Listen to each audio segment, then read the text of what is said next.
Ship Happens, episode, I think we're on, 33, maybe? 32? I don't know. It all blends together. We're going to talk about showing.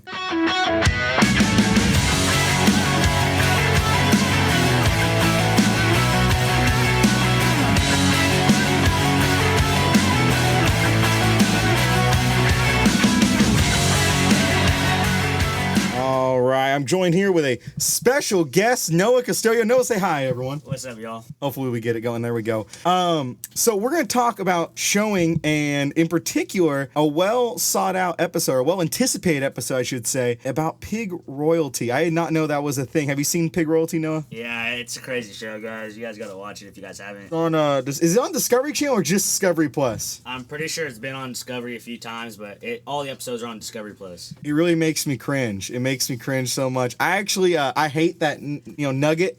In case you guys don't know, it's about showing pigs in Texas, and there's three families. It's almost like Toddlers and Tiaras, but like FFA and 4-H. And there's three families. One of them is a lesbian couple, who have must be adopted kids. Obviously, no offense to anyone out there.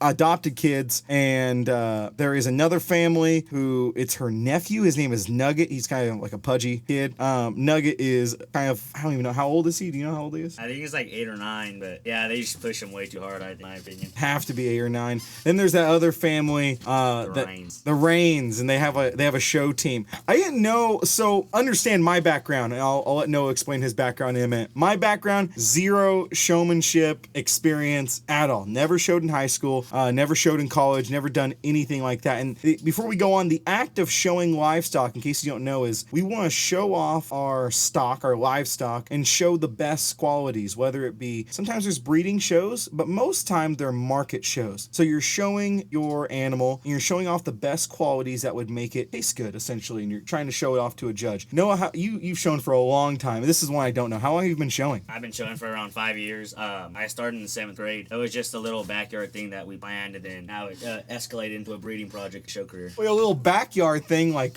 typically growing up, I played like football in the backyard, but you decided to show. Yeah, my dad's always been in the dairy industry, and we're like, why don't we just get into it? So that's where we started out. Not gonna lie, in high school, I was an FFA in high school, obviously, and there was a lot of showing, that sort of things. I had friends that showed steers and stuff. We never really had dairy because Santa Clara County dairy's not really that big, But lambs, pigs, that sort of thing. I've always wanted to do it. My mom never let me do it because my mom gets very attached to animals, and I don't know. So I worked at a golf course. That was my project, but that's a different story for a different day. You've been showing since 7th grade. All right, well, that's not too bad. So Noah actually takes the unique route, I would say. So most people, if you want to show livestock, you would show through a club like FFA or 4-H. But Noah shows what we call independent. Can you kind of explain what makes independent a little bit? And you don't have to hurt my feelings, or you don't have to say anything that you think might hurt my feelings about FFA or 4-H. Explain a little bit what independent is, why somebody might want to go independent. Alright, so independent, you're not under an organization. You don't have to follow the organization rules, pretty much. You still have to follow the rules under the fair and your show that you're going to, the livestock show. I think FFA and 4-H are great. It's just, I like doing my stuff independently, and I have my own little show team, so that's why we choose independent. Yeah, so FFA is built into our curriculum, so students get a grade based on how many FFA activities they go to. It's what we call intracurricular. When it comes down to independent showmanship, that's close to what pig royalty is. Yeah, it pretty much jackpots and all that. We also do a lot of open shows, so that's another reason why we went independent. FFA, you can show open too, but it's just easier to do independent that route. Yeah, I never really understood showing until I got to the Central Valley. It's way bigger over here than it is, at least where I come from. And there was a term that Noah used when I first met Noah, and we were talking about showing, and I never heard the term before, and it kind of made me laugh, and still today, a show jock, and apparently that is a legitimate term. Can you describe someone that is a show jock? So, I mean, there's different versions of show jocks. There's going to be a pig jock, a beef jock, different versions. Oh my god, that's amazing. So, a jock, there's multiple. There can be a feed jock, which tells you what to feed your animal. We have one of those. You can also have a fitting jock. And a fitting jock is, they fit your animal at show. So, they'll trim them up for you, and they'll make them all look nice, paint them up, and whatever they have to do, fit legs for beef, lambs, train the leg hair, anything you have to do. And there's people that hire them in all year round and fly them out from different states just so they can do one show, or hire them all year round so they can take care of their animals. That's amazing. So, funny story, side note, I think you know this story. My first time at a fair, in FFA, I just got thrown into showing lambs. I had no idea what lambs were. I remember Googling how to raise a lamb. And I look back on, I mean, I'm not that great. I mean, this is like my third year doing it, so I'm not like the biggest expert in it, but I look back and kind of laugh because I learned a lot in the last 2 years of doing it. And my first year at fair, I remember there was this shine, and it says black sheen or something like that. And I thought it just made the black lambs shine a little bit more. And so I had a kid that had a black lamb, and I'm like, dude, don't worry. We're going to use this product I found in the tack box that someone left me. And I went to him, and I just sprayed a dot, and it was black dye, like to make... It's black paint, pretty much. Yeah. It's to paint up their legs if they're not, if you want them black or around the butt. If you want it to look deeper, you'll spray some in there and make their vulva look deeper. And yeah, I never thought about the legs. No, damn, you're giving me some secrets right now. So I had to do, this kid had racing stripes on his lamb. So I did one black line on the top, and he has like 2 black racing stripes on his lamb. It was a horrible first year. Yeah, it was pretty bad. Oh man, the last year was better. It still wasn't the best. I'll probably never be competitive. But let's segue real quick into pig royalty. So I'll be honest, I watched 2 episodes and I just couldn't watch anymore. I was kind of like cringed out, and I wasn't feeling super confident about how I was feeling while watching this. What do you think about that show? Do you think it's an accurate description? A lot of people are saying no, it's not an accurate description of showing. But I don't know. What do you think? All right, so I watched all 7 episodes, 6 episodes, or whatever. I just had to watch them. I got to see what the end was. And honestly, I don't think it's completely correct. I mean, it puts a bad look on the showing industry. Some of their stuff can be correct on there, and some of their stuff does happen. But everybody has their rivals, just like any other sport. But most people don't take it as far as they do. They just took it overly competitive, and there is people like that in the show business. And I mean, everybody's competitive, but that show does not do a true description of what showing is actually. I feel like it's a lot like toddlers and tiaras. Like, that cannot be how beauty pageants are, you know? Like, there's no way that there is that many crazy people. But then again, I see crazy people all the time. I feel like it's more 4-H than anything else. I feel like they're more I wouldn't say crazy ones. I don't want to piss anyone off, but I feel like they're more the, I don't know.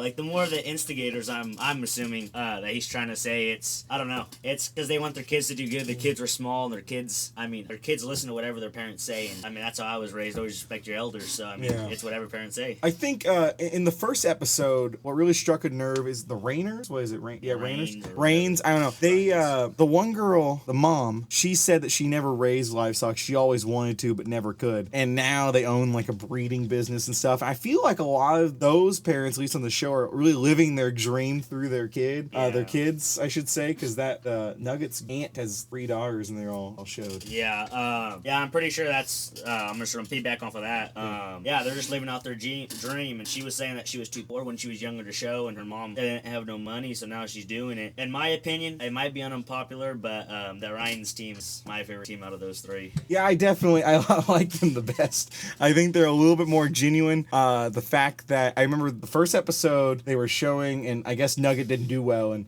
his aunt was all pissed off about it. But I always thought it was kind of funny because I'm more into the selling part than I am the actual showing part. I care more about making the money. Then, in case you guys do not know this, typically at a fair you would get graded on showmanship, and your animal would get graded on market. So obviously, if you're a good showman, you can probably show off your animal better, and so you get better with market. But I don't know if that would be the most accurate description of that one. I lost my train of thought on this, but that's okay. Anyways, the Rains, I don't even know. I probably gotta look up their name, but I didn't do that. I definitely like them more. Does your dad live through you? No. Yeah, I know. Your dad does not seem like the type of guy that would do that. No, I mean, he always loved animals and stuff. He helps me out with showing. I have a pretty good breeding business going, so yeah, of course you're gonna need help parents, but I mean, a kid's 16 and has a breeding business, that ain't too bad. No, that is not too bad. That's definitely pretty impressive. I wish I would have had something like that. I mean, but then again, I was a super turf manager at a golf course, so each their own. You know, we're probably making about the same amount, which is pretty good. There was a tweet. I don't know if you saw these tweets, but the Nuggets cousins, they tweeted that there was not an accurate representation of their family, but I believe they were the ones talking all the smack on the Reigns the whole time. Yeah, and I think it might be episode 5, I'm pretty sure, 5 or 6, they're at a competition, and one of the Reign girls went up to one of the Nuggets cousins, and was all like, okay, we're good and stuff, and they're like, yeah, we're all and stuff, and then when they walk away, one of the sisters started talking stuff on the other one, and then the camera, she's like, hey, look out the camera, so that was a good one, yeah. I gotta watch these. Tense. It was pretty tense. We'll do another episode. I gotta watch all these. I should have. I stopped after the second one, so I'm like, I think I understand, but man, I just want to know what the producers say, because a lot of those shows are just done up by the producers to be a show for a show, you know. And I think a lot of these reality shows, no matter what they are, obviously do not have it, like, you're not doing an accurate representation of what it is. But I still believe these people were freaking insane. Like, there's no reason about it. And I haven't watched enough to really gauge my opinion on the lesbian couple. I really don't want to spoil it for you guys, but the lesbian couple, one of the moms, not the older kid that shows mom, the other one, she wanted a divorce. So no, that was a spoiler. For a guy? No, I don't know. But she wanted it, and I think they're on good terms now. Oh my god, they're on good terms now. That 7th episode, was it a tearjerker? They said, yeah. She was all like, "Oh, I wanna go." Everybody was bawling their head out. All because but it was all why? Good. Why because they couldn't win or what? I don't know. She said you need to control your kid and stuff, and then she said that to the other mom. Butting kid, yeah, they were butting heads and stuff. You need to control your kid. I don't know. One of the mom's kids moved in with the other one and moved out. What? And they moved back. It's a whole scene. You guys gotta watch. That's a love triangle I want to see, man. That's insane. I didn't watch obviously the finale. Was there like a big show at the very end that like decided who was the winner? I think there's gonna be more episodes. I think. Do you really? I think there's 7 episodes. We can Google it right now. We can Google it. Yeah, we'll see this. Let's see. Pig. Episode 7. I mean, it looks like there's gonna be more, but there's always shows that stop at the end. So. Pig royalty in the cast. Oh, they're in 4-H. Okay. Oh, they're in episode 8. I didn't watch the episode 8, but. Oh yeah. Well, episode 8's out May. Oh, today. Today. Go Pig or go home. Oh, I didn't even watch that. Oh my goodness. Hey, episode 7 is just called episode 7, but there is there's one about Mandy and the other. I wonder what people like PETA thinks. Yeah, that's one thing I was first time I saw that, I was all like, PETA's gonna be on show people's butts now. But I mean, we treat our animals with respect, and they're probably the best living animals that are out there right now. So let's put it this way: for these animals, they get the absolute best thing that we can possibly feed them, because at the end of the day, they're athletes, they're performing, and we want them taken care of. If they're stressed out, if they're not eating correctly, if they're not on a strict diet, then they're not going to perform well, you know. And a lot of these kids, I've seen bawl their eyes out when they sell their animal. The love and the passion for that animal is so intense, and I gotta really throw out there. Funny story, but not funny, but kind of funny. When I was at Tulare, a girl was showing a steer, and it was sell day, and she just got done selling her steer. She put it back in the pen. She came over I was in charge of the dairy kind of area, and she came over and sat down on a hay bale, which is the most FA thing I think, and started crying, just completely bawling her eyes out. And I walk over, I said, "What's wrong?" She goes, "They're taking away Sir Hufflepuff," and like all this stuff. I don't know how that was his name, honestly, but I was like, oh man. I said, well, let's go. Let's get up. We'll be okay. I'll go buy you a hamburger. Yeah, that sometimes you have to do that. And it took her a couple seconds, and she goes, "Oh," and then starts kind of crying. Guys, "Oh, too soon. Let's go get some carne asada. We'll be all right. No, I'm looking up pig royalty PETA and just see what it says. Oh, already ready. Victory: woman who gave thirsty pigs or water the thirsty pigs cleared of all charges in a resounding victory for animals. How is that a resounding? If you can tell, I mean, we support PETA sometimes, but we don't most of the time. So I really don't support PETA. I just wanted to make the viewers think that we're not wholehearted, but we all love our animals. So. I'm not picking on PETA for their love of I mean, even though they operate really like a lot of kill shelters, and they release animals from the best environment of their lives. Yeah. I'm not saying all farms are the best. I've definitely seen my fair share of bad situations, but for the most part, I would say the majority is all good and most taken are care family of. farms, and most family farms treat their animals better than these big commercials. So So buy local if you guys can. Oh, absolutely. When it comes down to supporting your local animal producer, I think that is quite possibly one of the best things to do. I'm trying to look up. There's no like negative press on pig royalty for some reason. I'm looking at pig royalty, American Humane, pig royalty bad. Oh, Distractify, Orion, bad light on stock. Ooh, Ag Daily. So of all the bad things, I think these ag people are in ag and all around. I think they're very concerned, more concerned than the actual non-people like watching it, because it's just like toddlers and tiaras. Like I do not care about. Yeah, the I don't know. drama and stuff beyond it. We want to see the Yeah, tiaras and stuff, I the don't show. care about. Well, that's the reason why people watch toddlers and tiaras Exactly. for the drama. But I don't think people care about what's toddlers?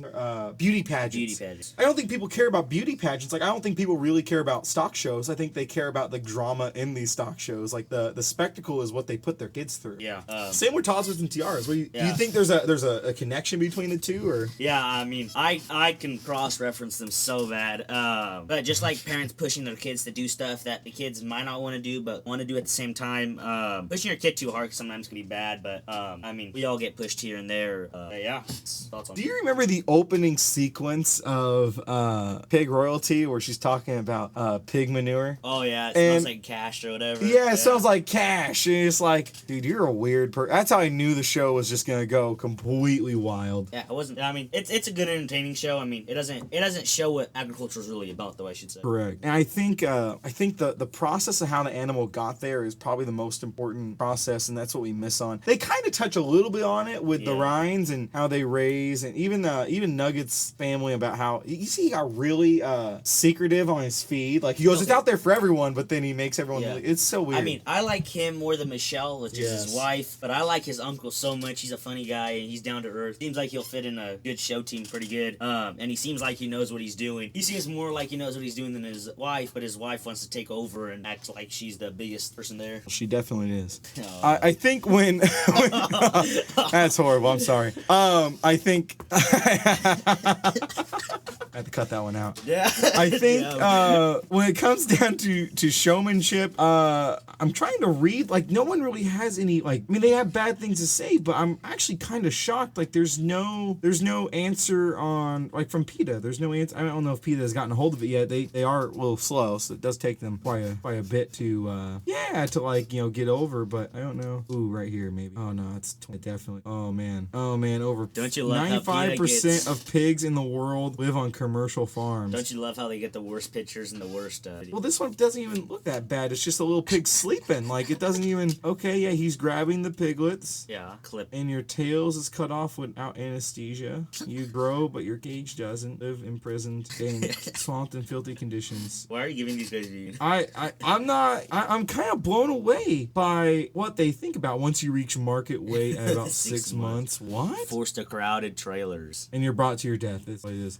With no food or water. I can assure you most of those trailers aren't crowded. I have family that Dude, have all you- cattle and everything else. There was a TikTok video. the guy Did you runs see? almost runs over those people. or No. The one where they bring this trailer to prom. Oh yeah, it's a And- stock show. It was yeah. at the Stockyard, Texas. There Oh, was one. it? Yeah. Yeah, so they open up this, it was a freaking fancy trailer. You know that guy shows livestock, Yeah. or his kids do. They open up this trailer and all the kids come out with like freaking smoke and stuff. But those trailers are some of the most like insane trailers. My stepdad used to haul horses across the Yeah. country. The freaking horse trailers that they got had air conditioning inside, had TVs. Why the hell would you need TVs? I can understand having, there's cameras and stuff checking the horses. Had TVs, had automatic waterers that would water, that was filtered. These horses were treated like gold. Now understand these horses were insured for a few $1 million. Yeah. One time I was kicked by one and they checked on the horse instead. I'm like on the ground, like because I was holding a door and the horse kicked the door and the door dang. flung me. I'm on the ground. People ran over to doctor the horse because that's how the horse was worth more than my life. I think. Oh yeah, so to touch on those trailers, we've looked into getting some because we show semi-competitively, and yeah, they're very expensive. AC, air conditioning, to haul cross country. There's heating too for these southern states and colder states. There's a dehumidifier in there too. Yes. Believe me or not, running water, lights everywhere. You think there's a showroom in the front too for Yes. us people with. Some of them have campers in front. I've actually slept actually, but yeah, for these people that travel cross country and showing and stuff, that's the best thing to do. There was one trailer. There was this family. They showed jumping horses, hunter jumpers. All they do is just jump jump over. I don't know. They hold out a stick and the thing jumps Yeah. over. And they had a dressing room in the front of their trailer and a bedroom in the front. It was insane, comfortable bedroom. It's actually kind of nice. It was actually kind of nice. It was all hooked up to the semi truck. Now most of them don't have obviously a semi truck, but never know. But I'm surprised on there's not a whole lot of negatives when it comes down to that sort of showing. I mean, I'm happy. I'm happy, but Yeah. it'll take some time. It'll take some time for that definitely come through. Yeah. So when it comes down to showing, what's your favorite part about showing livestock? I don't know. I'm not crazy about buckles like the Ryans and Oh, yes, well, all of them that's are. too. We left that out, but they're crazy about buckles. All they want to win buckles. But I don't know. It's the experience. It's teaching kids responsibility and how to manage their money and how you have to take care of that animal. If you don't take care of it one day, it might not be there the next. So get your upright. And what do you not like about showing? What's your? I mean, if you can narrow it down to one thing, maybe, or maybe you have a hard time picking one thing. But what's one thing you don't like? I don't know. I've always loved showing. I've only showed for a handful of years, a little bit more than half. But I don't know. Probably all the drama. I don't really care for the drama. I just want to get their show, get our stuff, make friends there. I mean, another thing I like is you always meet new and people who have the same interests as you. Yeah, the community is kind of what blows me away in terms of like our fair. Not really, maybe not as much Fresno Fair, but Carruthers Fair for sure is way more of a community type event. Like all the people coming there, going there, all that kind of stuff. So I think that's probably the best part as an advisor, as someone helping out with that. It's a way nicer experience. Now I'm not a huge fan of Fresno Fair at all. Probably my least favorite fair to ever exist. I can probably live without Fresno. If you ask me, there's one thing I can live without, it's probably gonna be Fresno Fair. Like this year was nice. Like we just went to Carruthers and that was it. Next year, Yeah, the good thing about these district fairs is if you have a buddy or if you know anybody at that fair, you can call them up. Say, hey, I need help with this animal, and they'll be right there to help you. Another thing I like is people dislike it, people like it. You can be buddies outside of fair. It's like any other sport. Showing is a sport. Everybody says you can be buddies outside of fair. Me and Garibaldi, we're real good buddies. He's my teacher, but when we get in the ring, it's competitive, and it's just like any other sport. You have a team and you stick with them. I always poke fun at Noah, especially with market. I always say that market is a skill you can't teach because it's about your animal, so it's about how well you fed and how well, just genetics essentially is what market is. So you can easily win market if you I would venture to say if you spend the most money, get the best genetics, you can probably win market just by feeding it Purina. Money don't always win. I mean, I've seen that. Yes, we have a show team. I'm not gonna say it's a show team. It's a group of us that show. And we've beat out guys that I haven't beat them out. My show team in the past, when I wasn't on it, have beat out guys with $1,000 animals, thousands of dollars animals, and they have a $900 lamb and they win. I actually have to echo this one because my wife's an ag teacher. She had a student buy a lamb from Texas. Noah's already laughing. He knows. Okay. And there's no disrespect to it. But you spend a lot of money on a lamb. You do all these leg treatments and stuff, and you get the bottom of your class. Kind of impressive if you think about it. You literally dumped easily a few grand into it, and you're not going to get that money back at that particular point. And you spent all this money, and you get last place. Yeah, this is nothing about Texas lambs. I love Texas lambs. Us for independent, we usually get lambs out of state. I'm hopefully getting the Texas lamb. Hopefully before I graduate, but we got some from Nevada and Arizona and stuff. I love out of state lambs. It's just you have to know what to see. You have to know body structure. You can always grow muscle. You can never grow body structure. Yeah, that's the best. It's the best statement right there. Yeah. That's absolutely. You can always grow muscle. Can't grow genetics. Genetics. Can't grow your Body structure. structures. Yeah. Yeah. All that How do you find these lambs out of state? And you don't have to share all your secrets, but well, I can't share a lot of my secrets, but I go through. I know guys in every state pretty much that raise animals, and not me personally. I know them, but our show team and the guys help me out and stuff. We just go and he does rounds and okay, I like this lamb. No, you should look at this lamb. So we look at him and then it just comes here. So you find them from other people then, like it's more mouth to mouth.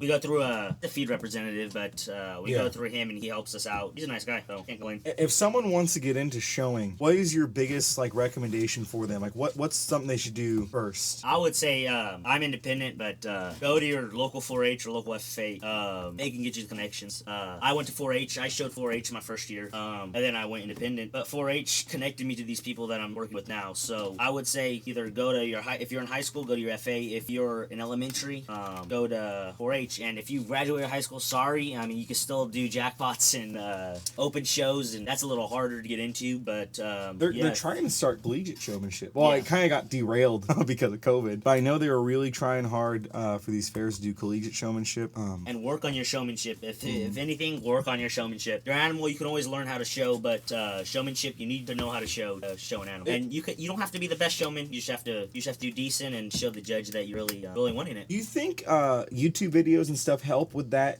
showing? I don't know if they do or not. This is just a question for me. I usually never recommend YouTube videos to my students, but if it helps, I mean, I don't know. What do you think? Okay, so I never recommend, like he said, I never recommend to my people that I help out or that anybody helps out. But when I got started fitting and how I learned how to fit and stuff, that was all on YouTube. I mean, of course, some stuff on YouTube ain't gonna be real. Some stuff on YouTube is gonna be different how you do it. Everybody shows different. I could show different than my teammate. That's how we determine like kind of what lambs we put on, if we're better with a smaller lamb or big lamb. But I mean, yeah, showmanship especially you can get on YouTube, but there's also show coaches out there. You gotta get connections, but there's also show coaches that you can pay a certain amount a month and they'll help you show and work on your showmanship. How important is feed store loyalty? Some people like live and die by it, and I know you have a feed person, obviously. Yeah. But I know a lot of people will start, especially like in my hometown. They always bought their stuff at Tractor Supply. I lived down the street from a feed store, so when it came down to horses or anything we had, we always went to that feed store no matter what the price was. It was just her local store. Do you think it's important to be like loyal to I mean, there's 3 feed stores just in a. Yeah. I mean, I wouldn't say general area. I mean, there's 2 in our small town. Yeah, but I mean, everyone knows where Evangelist is at, hopefully. So that's kind of the thing. Do you think it's important though? So the reason, we go to all of them pretty much. So these feed companies only give out, I won't say permission to sell them, but their contracts to, I think it's 25 miles or something like that. Don't take me up on that, but they can't. The other feed store in that certain amount of location can't sell that same feed. So like Umbarger Feed, Showtime, Umbarger Feed, we can only get it. I'm sure we can get it other places, but we get it usually at Evangelist Feed. They're in Moore, Hanford, or wherever you want to say. But for my dairy goats, I feed a grain mixture. I fix it myself. Get it from everywhere. We like our local feed store for alfalfa pellets. If alfalfa, our hay we buy from local growers, and then some of our grains come from Elm Feed, a small here, or get Tractor Supply. Tractor Supply is always cheaper though. So yeah, it's always that's the allure is that Tractor Supply is obviously they're a corporate store and they can get deals. These kind of bigger Purina, those kind of feed manufacturers. I think feed's a whole nother topic that we could discuss because there's so much additives, all the different kinds of things. I know people who give their lambs liquid vitamin IVs, like this crazy stuff. I'm like, oh man, okay, that's cool. Yeah, raising lambs, raising any animals is a totally different episode. This episode would get way too long if we start describing this, but yeah. Can you imagine? I remember a kid's like, oh yeah, my dad's gonna give him an IV. I'm like, is that legal? Like, I'm like, yeah, there's I'll tell you one. Like there is steroids you can give them. I mean, it's also mostly illegal in most shows, but there is some and there's some tricks and tips. I mean, I ain't gonna give them away because whoever knows them knows them. But as long as it tests clean when it goes to the market, you're all right. If you know me and if you really want to know them, let me know. But if you test clean at market, you're fine. Let's just. I don't cheat, son. Oh no, I really don't. Noah's like a baseball player using steroids in the '90s and early 2000s. No, I'm just kidding. No.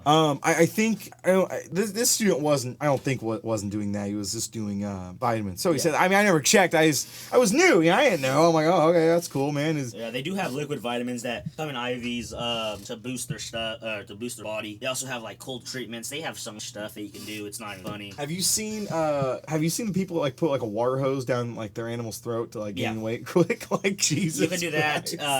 Like at fair if they're dehydrated, a Gatorade works. A Gatorade, that's good too. There's a lot of stuff that you can do. There's a lot of stuff that's legal you can do, but just a lot of people don't think of it. It's not something normal that you would do, but people found out that it helps. I've seen adding spoonfuls of salt tons of salt to feed. That too, and there's something called if your lamb or if any animal I'm pretty sure is off feed. I'm pretty sure you can do this to anything. It's called double dip or cake mix. I mean, same thing. Yeah. They'll make them eat more. It makes it a little sweeter like cake, but yeah. I always I had an ag teacher, a master teacher in Tulare who would feed him graham crackers. He was part of the pigs, and he was like, your pigs have the same stomach you do, so how would you feel after you eat a box of raw cake mix? And I remember he told this to a parent because the parent was feeding like 3 boxes of cake mix a day, like tons and tons and tons of cake mix. He's like, I forget her last name. He goes, why don't I just make you 3 boxes of cake mix and you eat cake mix? She goes, well, I lick the spoon. He goes, no, do you spoon cake mix into your mouth raw? Well, no. He goes, well, that's what you're doing to your pig. He only fed Purina feed, and every now and then he put a scoop of ice cream or a graham cracker in there. Yeah, ice cream works, milk works. I mean, I ain't the best on pigs. I'm sure there's better pig showers out there. I mean, I showed pigs one year. I don't know. I'm a country boy, but pig shit is just. Whew, no, I can't do it. Can't do it at all. I mean, I can still show them. I mean, it was like a last minute deal, but my main thing is goats and lambs. I'm trying to get into dairy. I'm in dairy goats, but I'm trying to get into dairy cows. But it's all whatever. I remember one time I was Tulare. It was freaking 105, 104, and it was 2:00 in the afternoon. Math teacher was like, all right, you need to go build a fence. You need to take this pin, take a stick of fence, and go all the way through this pin. And I had no idea what to do. Like, I never showed animals. I didn't know anything about it. He goes, remember, pigs like to lean on things, so use like 16 zip ties per post. Yeah. And I zip tied a ton. I almost like damn near passed out. No water. It was horrible. I think the time at student teaching was probably the most challenging time of my life, but I learned the most. I learned probably the most out of anything was going through like challenges, especially with fair and clipping. I think the clipping a dairy cow is so intense. Like, yeah, it takes work. I mean, I've been clipping now for years. I've been clipping goats, but I know how to fit quite a few animals. Hopefully when I graduate I'm gonna become better, but I don't know, just for a little bit, some college. But like steers, they're not the easiest to fit and to clip. Of course, dairy heifers, you gotta get that top line right. Same thing with goats. I mean, goats are a lot easier. I would say steers are the hardest ones to clip, honestly. Steers and dairy heifers. Lambs are pretty hard too. Lambs are I had a lamb. We have these old janky like, I don't know. Yeah, you have to have the right clips. Carding table though. Yeah. And a lamb jumped off the table, took the thing off, and damn near shish kebabbed itself on the other part. That was horrible. I had Marino order me a new one after that, and it's still at Evangela's right now. If you're ever around, or if you ever Pete's ever coming over, ask him if he can drop off our our carding table, because I want it. Marino asked me to ask you that, but anyways, no man, you know what? We might hire you for some clipping.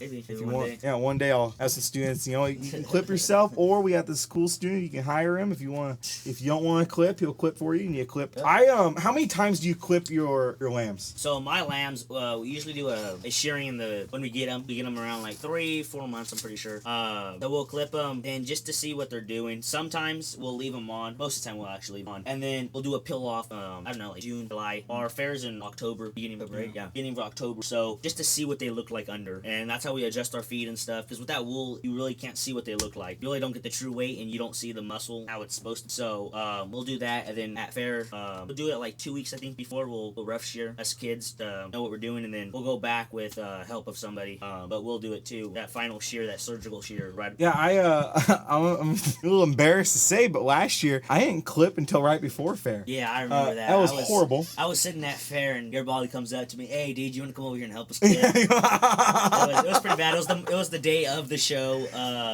Show starts at like 9:10. Here he is at like 8:50. Hey, Noah, we got to clip all these 3 lambs, or how many lambs he had. Yeah, it was horrible. We're rushing. I still had my 2 lambs hooked up. Yeah. And, it was a bad day. It was last year was such a horrible year. I didn't get my lambs until July, so I'm like, I'm not gonna clip these, because usually I'm gonna try to get them decently soon. Yeah, we usually get ours at the end of May, beginning of June. Yeah, that's we usually get ours. Last year we got ours early. It was like in the beginning of May or end of April we got ours, and yeah, we worked them so hard. It was pretty crazy, and we didn't know we were gonna have a fair.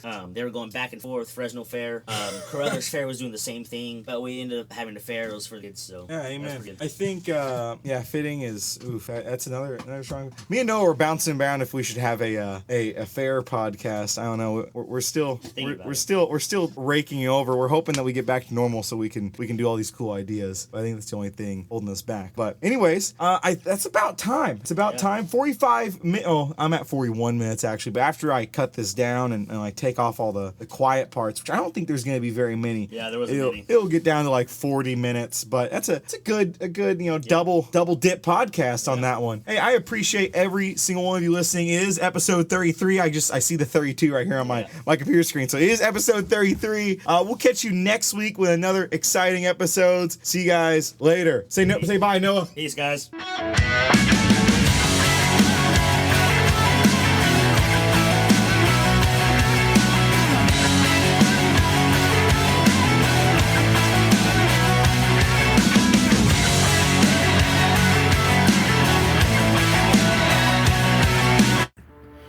This has been an episode of the Chip Happens podcast. Thank you all for listening, and I will catch you next week with another exciting episode.